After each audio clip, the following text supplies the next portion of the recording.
Viral mualaf Hindu lecehkan agama Hindu. Tonton videonya berikut ini dan jangan lupa untuk berikan subscribe dan berikan loncengnya. Terus ada Trimurti, Brahma, Wisnu, Siwa, pencipta, pelebur, pemelihara. Jadi saya lebih bingung juga, kok ada banyak Tuhan gitu loh Bapak Ibu.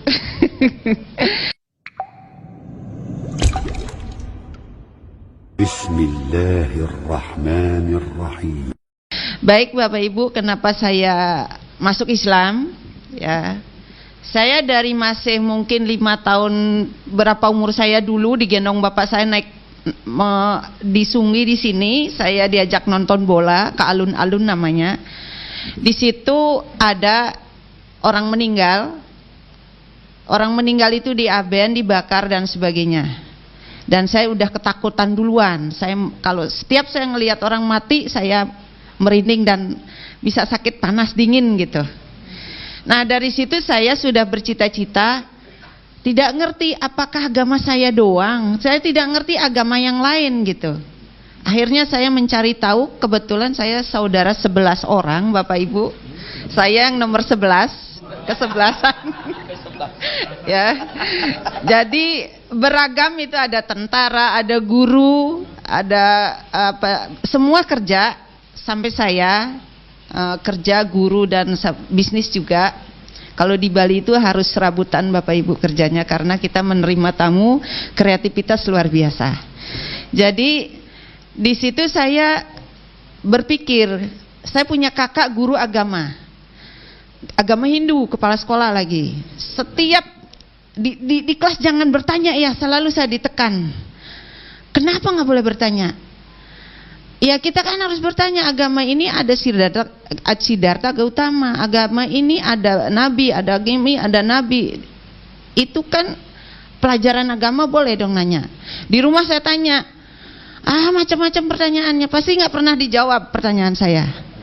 Kenapa kita tidak boleh membaca kitab, Pak? Terus Pak, slide-nya Pak.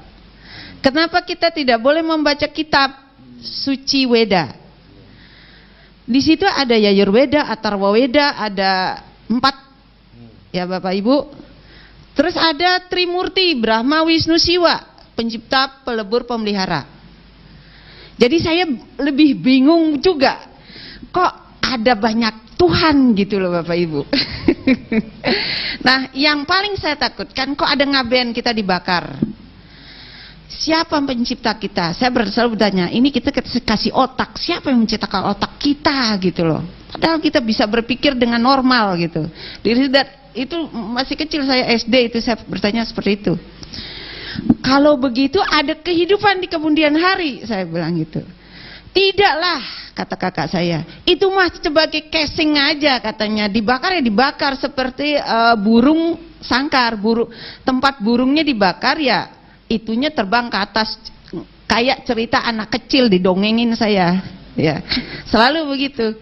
Nah berlanjut kemudian, apa arti ngaben? Ngabisin biaya, orang miskin dan sebagainya harus ngaben kan, seperti itu.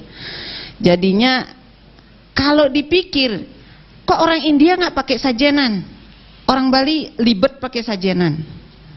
Nah, saya berpikir juga di situ, kenapa saya kasta bawah, ksatria, bukan Brahmana. Di situ ada pendeta Hindu, Pak pendetanya Pak. Nah, di situ ada pemujaan. Di pura besar itu bersama, di pura di rumah itu merajan namanya. Saya selalu bertanya, tengah malam bapak saya itu jam 2 selalu, kalau kita tuh sholat malam, kalau bapak saya itu selalu sembahyang malam. Sembahyang itu Bapak Ibu kalau udah Islam jangan menyebut sembahyang, ya, menyembah ide Sang Hyang Widi, menyembah patung, menyembah berhala, menyembah pohon beringin tadi Bapak bilang ya, itu seni. Pohon beringin itu diselimutin pakai putih sama hitam. Putih itu suci, hitam itu melebur, hitam gelap. Jadi ada di situ ada. Ya kalau saya pribadi mengimplementasikan, mengasosiasikan bahwa, mohon maaf nih, agama Hindu itu menurut pribadi saya budi akal manusia. Kenapa budi akal manusia? Diakal-akalin gitu Bapak Ibu. Ya, coba menurut saya setan terbesar di dunia ini apa? Bapak Ibu tahu, pernah membaca setan terbesar di dunia? India, India, Bali, Cina, Korea. Ya. Kenapa banyak? Pertama tidak ada ajan. Dijemput setannya, dipakai sajenan, dipakai potong ayam putih hitam, disajikan di situ di depan rumah. Saya baru pulang dari Jakarta dulu, saja tuh terguling-guling. Wah, ini ada setan yang menjemput saya. Maka saya sendiri membaca ayat kursi sampai pagi lagi. Tengah malam saya di rumah saya di kampung. Rumah saya tidak pakai tidak pakai pagar karena blong begitu. Saya perhatikan, saya di situ di tengah ada tuyul 7 yang nginterin saya. Kakak saya berperang dengan saya begini, kamu pulang jangan pakai jilbab. Saya nggak suka. Waduh, nih kakak udah ketularan setan nih, masuk nih setan. Karena iya Bapak Ibu, setan itu jemput, disembah. Setan itu tidak dijemput. Kalau Bapak Ibu ajan, pintu jangan dibuka. Karena itu apa? Mohon maaf, manusia yang sebelumnya tidak Islam itu masuk ke neraka, itu dia mau kembali. Itu yang saya baca, makanya saya masuk Islam. Itu kembali ke dunia. Saya minta taubat ya Allah, saya ingin berbuat baik ya Allah. Itu hidup sesudah mati, saya baca itu. Dia bertobat, makanya dia ada di pintu-pintu yang adem. Maka kalau ajan jangan buka pintu, itu disebut dengan setan tidak diundang. Tapi kalau di Bali itulah setan diundang, karena disiapkan sajenan. Saya setiap pulang ke Bali, kemarin pulang ke Bali karena ikut Pemnas, itu udah panas dingin, mohon maaf saya sakit seminggu lebih, saya ruqyah sendiri itu. Nah, saya masuk Islam, ada orang yang menyirami dengan kembang. Saya nggak mau saya sirami dengan kembang Bapak. Saya masuk ke Bogor, teman saya ada di Bogor. Buat apa bapaknya nyiramin saya dengan kembang? Nggak ada di kampung saya itu mandi dengan kembang gitu. Akhirnya saya nggak berteman, saya jauhin temannya, ini udah musyrik, saya pikir saya begitu. Setelah begitu, saya melihat di Salemba ya, Salemba Jakarta Pusat, orang meninggal. Ini ada sekian hari itu, sekian hari dan sekian hari sebagainya itu. Saya berpikir di kampung saya begini upacaranya. Orang meninggal ada 7 hari sampai 100 sekian hari diupacarakan. Saya nggak benar juga di hati saya. Nah, di Salemba di belakang rumah saya dulu, saya tidak bisa banyak surat yang saya baca, maka saya sering ke masjid daripada saya ngejinjing. Bapak tahu di situ ada, nah sajenan disinjing di kepala, jauh kan, ke pura jauh. Saya pikir ngapain masjid selangkah itu, kita nggak bisa melangkahkan ke masjid. Maka dari situ saya sering ke masjid. Rumah saya di Salemba dekat masjid, rumah saya di Cibubur juga dekat masjid, dekat kuburan juga. Jadi 2 dah itu dah ya. Jadi antara rumah dekat masjid juga, alhamdulillah. Kenapa saya sering ke masjid? Pertama alasannya tidak banyak bisa baca surat-surat. Alasannya seperti itu. Saya kalau menghafal surat itu saya gedein, saya tulis, taruh di bawah. Lama-lama saya hafal. Nah, kenapa saya juga ke masjid? Memang saya pikir dulu saya ngejinjing sajenan. Kenapa masjid yang dekat ini saya tidak bisa gitu loh. Ke gunung sampai saya sembahyang itu, ya. Maka saya bisa. Maka begitu ke masjid adem rasanya Bapak. Ke gunung kayaknya carut marut gitu loh. Tahu nggak carut? Kayak benang kusut Bapak Ibu. Puasa 24 jam Bapak Ibu. Namanya nyepi. Ya. Luar biasa perjuangannya seperti itu. Tapi sholat di puro tengah malam itu luar biasa. Setannya datang bener. Iya. Saya dikasih keris, dikasih apa lagi tuh Bapak saya ya? Dikasih itu sama setannya. Saya nggak tahu, ada aja di depan saya gitu. Bapak saya rajin luar biasa sembahyang malamnya. Nah, begitu ceritanya. Kenapa saya masuk di Muhammadiyah? Saya tidak ngerti Muhammadiyah. Tuhan dia dulu ya, telah melangkahkan saya, kaki saya membeli obat. Saya tinggal di Cempaka Putih. Di Cempaka Putih, kakak saya buka klinik kecil-kecilan, bidan, melahirkan. Tugas saya membeli obat di Titi Murni. Ya. Nah, di seberangnya itu ada Muhammadiyah. Saya nggak ngerti itu Muhammadiyah. Yang penting sekolah Islam aja, nggak swasta. Saya daftarin di itu. Udah selesai saya masuk koad, sudah keluar dari situ, kakak saya mendaftarkan di UNJ, tapi saya sendiri daftar di Muhammadiyah. Saya nggak ngerti Muhammadiyah, tapi saya ke situ bengongnya gini, ajan. Orang di sini sembahyang, sholatnya berwudu bersih banget gitu. Kok saya jinjing gitu kemana-mana gitu.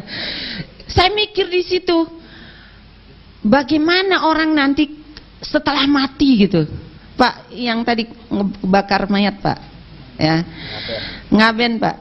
Nah, sebelumnya, nah itu, nah saya pikir begini, saya orang Hindu masih itu, ya, kalau saya terus seperti ini ngambang hidup saya. Saya masuk aja deh Muhammadiyah ini, murah lagi. Waktu murah. Murah banget bener. Sudah kuliah saya masih diterima aja. Apa yang saya ambil? Sejarah D3. Ya. Orang berlomba-lomba nyari dunia. Kenapa nggak ekonomi? Keluarga saya banyak ekonomi memang. Ya, apa itu sejarah? Belajar masa lalu. Nggak penting belajar masa lalu, kan tahu sejarah masa lalu. Ya, masa kini pembaruan nggak ada. Aduh, orang Bali itu nggak boleh belajar sejarah sedikit. Mau ngajar apa? Ngajar sejarah di SD nggak ada sejarah. Kakak saya udah mantengin tuh PGSD. Ya, nggak apa-apa di Muhammadiyah kan cuman belajar doang. Kita nggak cari agamanya, belajar doang. Saya bilang gitu. Ya udah lanjutlah. Kakak saya agak streng karena dia angkatan darat.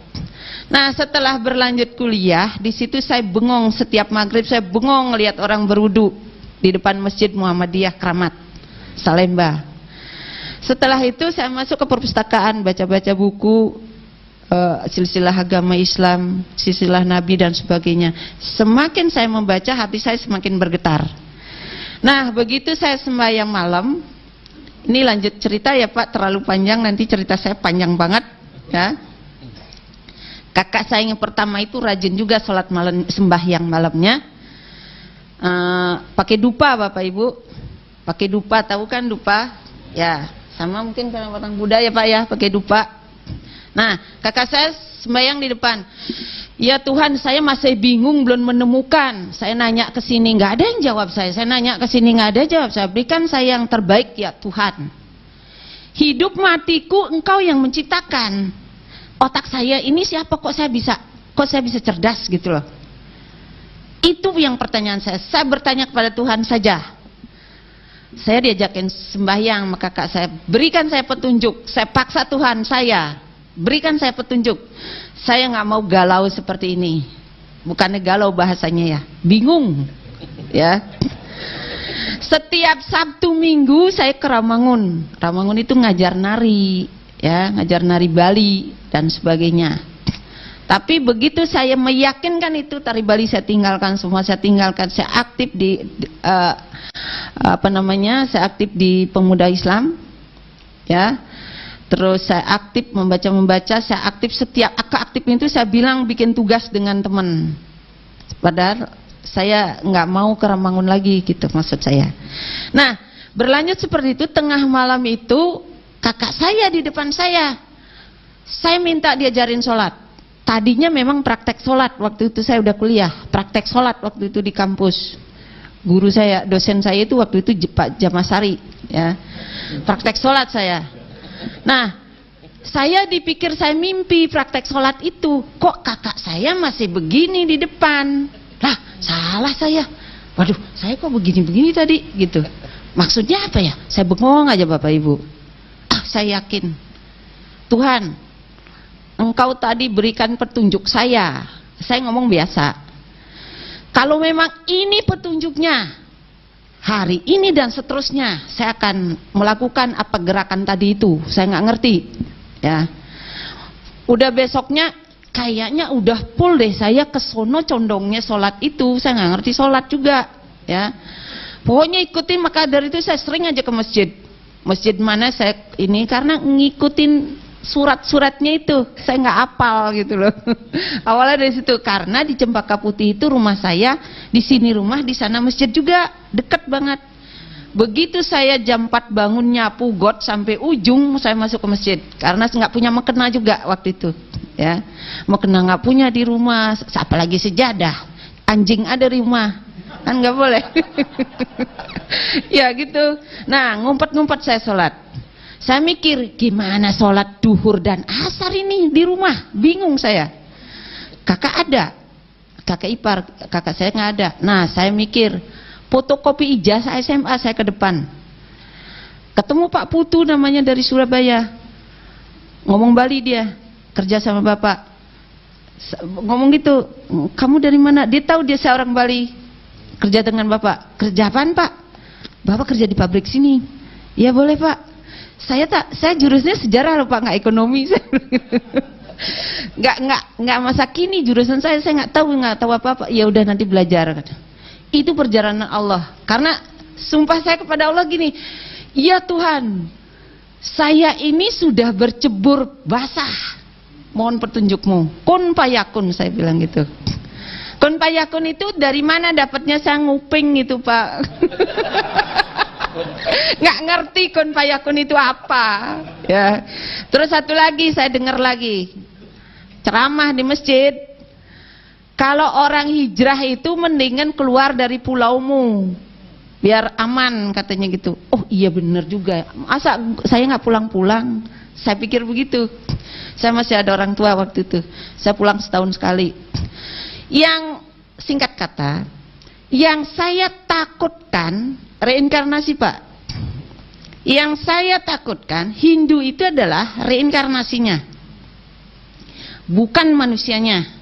Yang saya takutkan, reinkarnasi itu hidup setelah mati. Jadi roh kakek saya katanya numitis ke badan saya. Bagaimana mengeluarkan itu? Saya ruqyah sendiri ya.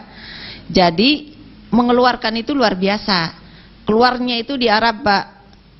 Saya haji tahun 2010, umrah udah 2 kali, yang kedua kalinya keluar. Mohon maaf nih, keluarnya hitam. Begitu saya puterin air jam-jamnya 7 kali, ini saya membuang roh-roh jahat saya yang waktu saya masih Hindu. Saya buang, saya ke kamar mandi, hitam itu keluar. Kayaknya badan saya itu ringan banget, luar biasa ringannya. Apa Pak pengaruhnya? Emosionalnya tinggi Pak. Emosional tinggi, sakit-sakitan sering, tapi sakitnya nggak pernah jelas. Dokter juga bilang sakitnya nggak jelas, ya. Sakitnya nggak jelas, benar, pindah sana pindah sini, pusingnya nggak karuan-karuan gitu. Akhirnya saya berupaya, hanya Engkau yang membersihkan roh-roh jahat saya yang ada di badan saya. Nah, itu yang saya perangi, bukan manusia Pak, bukan manusia. Maka kalau ada orang Hindu masuk Islam, di keluarga saya masuk Islam 5 ya Pak. Ponakan saya, kakak saya, yang masih hidup saya sendiri. Karena itu tadi, dia balik ke Bali, nggak hijrah, kan kata itu kalimat, walaupun kalimat ceramah itu segaris 2 baris, saya catat, saya amalkan. Hijrah kamu, keluar kamu dari Bali, misalnya nyebrang dari seberang lautan, maka kelima hanya saya yang masih hidup ya. Jadi semua itu apa dia dapat hidayahnya, itu adalah semua membaca buku hidup setelah mati. Hidup setelah mati. Jadi hidup setelah mati Islam dengan hidup setelah mati Hindu, di situ ada Pak. Nah, ini yang membuat saya takut Pak. Ini yang membuat saya takut. 8 tahapan yang kita harus hadapi. Tapi itu benar, hidupnya di sana. Kalau saya walse Hindu, dibakar dulu. dikremesi dulu, abunya dibuang, udah gitu disembah, numitis kembali, lahir hidup mati kayak benang kusut. Tapi kalau ini kan jelas, ya. Jadi Allah masih luar biasa ampunannya. Kita tuh salah, ada ampunan. Ya, Al-Baqarah ayat 286 kalau nggak salah. Ya, saya masih ingat. Ya, jadi ya Allah, kalau kita salah Allah masih mengampuni. Tapi kalau saya puasa 24 jam, nggak ada apa-apanya itu, Pak. Ya, nah itu. Jadi beda doa saya waktu Hindu dengan waktu Islam. Islam itu sejuknya luar biasa. Begitu diniatkan saja, Allah langsung ada. Gitu loh, maksudnya bukan langsung Allahnya ada, tapi kenyataannya gitu. Ya, mohon maaf, saya hijrah itu dari rok pendek, tidak berjilbab. Alhamdulillah sekarang Allah sudah ngasih semuanya. Kun payakun. Ya. Alhamdulillah, itu ceritanya. Pencerahan di UHAMKA itu luar biasa, di Muhammadiyah bagi saya itu tadi. Beberapa kesamaan upacara-upacara masih Hindu terbesar di Jawa lari ke Bali. Implementasinya Islam, tapi di upacaranya masih yang saya perhatikan. Ya, jadi ada orang bunting 7 bulan. Kenapa enggak ibunya menumbuhkan SDM yang unggul? Itu diupacarain. Salah itu. Ya. Terus berikutnya meninggal, ya. Bingungnya Yasinnya itu enggak pernah putus-putus. Tadi pagi saya mengantar orang meninggal sebelah rumah saya. Ayo Mas Yasin. Membaca itu selagi hidup, bukan sekarang. Iya enggak Bapak Ibu? Benar enggak omongan saya? Takut salah saya. Ya. Terus ya, saya udah dikasih waktu 3 menit. Ya. Sebenarnya masih banyak ini saya omongin. Nah, baik Bapak Ibu, pencerahan di Muhammadiyah saya berterima kasih banyak kepada Bapak yang paling atas sekali sampai yang jajarannya yang di lingkungan Muhammadiyah itu kekeluargaannya luar biasa. Ya, saya berterima kasih dapat diterima sampai sekarang. Saya jadi dosen tetap dan saya diamanahkan sebagai ketua pusat kewirausahaan, ya, di UHAMKA. Alhamdulillah, Bapak Ibu, saya promosi dikit boleh ya? Buku saya di Gramedia sudah ada, kewirausahaan untuk perguruan tinggi, dan buku yang baru terbit yang akan itu saya mengenalkan buku di SD. Di SD itu belum ada kewirausahaan. Alhamdulillah, mungkin minggu depan saya dipanggil ujian tertutup S3-nya di UNJ. Alhamdulillah. Terima kasih Bapak Ibu semuanya yang sudah mendengarkan. Jangan dilihat siapa yang ngomongnya, tapi alhamdulillah isinya. Saya berterima kasih sekali. Saya dapat belajar di Muhammadiyah ini mulai dari pencerahan itu luar biasa, dari berwudu bersih. Dulu saya hitam loh Bapak Ibu, gelap. Saya bingung juga kok bersih kulit saya gitu loh. Ya, saya nggak ngerti. Ya orang bilang kok bule ya. Ya sampai cucu saya juga bule gitu loh. Saya udah punya cucu 1. Ya. Nah itu kalau Bapak Ibu memang ingin sesuatu, saya berangkat haji itu tidak punya uang loh Bapak Ibu. Jangan mikir berangkat haji itu harus mampu uang. Saya nggak punya uang, nggak punya rumah. Ya, itu rumah dulu rumah mertua saya di Salemba. Ya, apa yang saya selalu ucapkan? Lebaik Allahumma lebaik. Ya Allah, panggillah saya. Naik pesawat Emirat Arab, menginap di Hotel Jam-Jam, dan kembali lagi saya berkumpul dengan keluarga saya. Alhamdulillah 3 kali saya berangkat. Begitu Bapak Ibu. Terima kasih. Assalamualaikum warahmatullahi wabarakatuh.